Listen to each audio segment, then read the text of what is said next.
सर्वोच्च न्यायालय निष्पत्ति को विरोध कर सारा देश में जो 14 घंटिया भारत बंद डाकरा दि जाता यह अवसर में महांगा बड़चना दलित संगठन सामिल होते यह अंचल दे जाइଥିବା जातीय राजपथ में संगठन पक्षर विक्षोभ प्रदर्शन कर गाड़ी चलाचल बंद कर फलस्वरूप यह बंद प्रभाव में स्थानीय बालीचंद्रपुर बजार समेत अन्य अंचल बंद प्रभाव पड़ी।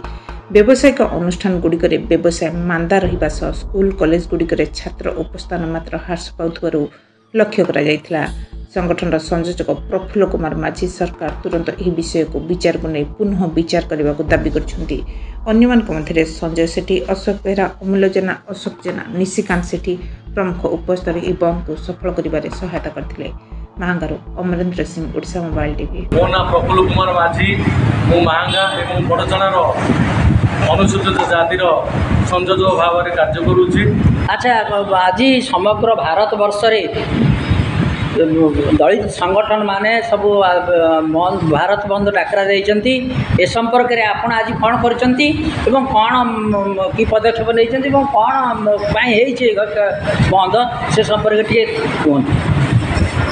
सुप्रीम कोर्ट को राय विरुद्ध में आज सारा भारत वर्ष में जो बंद डाकरा देइचंती दलित एवं आदिवासी संगठन माने सेमान को समर्थन करी आज ओडिशार महांगा एवं बड़चणार अनुसूचित जाति संगठन जो बंद डाकरा देइचंती सेतरे आमे शामिल हेचु एवं आम ड्राइवर भाई माने जो भली भाव में बंद को सफल करिबारे आम मानकु सहयोग करिसंती एवं गाड़ी मोटर संपूर्ण ठप हो जाइए एवं बंद संपूर्ण रूपे साफल्य होइछि एवं यह आगामी दिन में भारत सरकार एवं सुप्रीम कोर्ट उपर प्रभाव पकाइब एवं से प्रभाव में सरकार पुनर्विचार करें।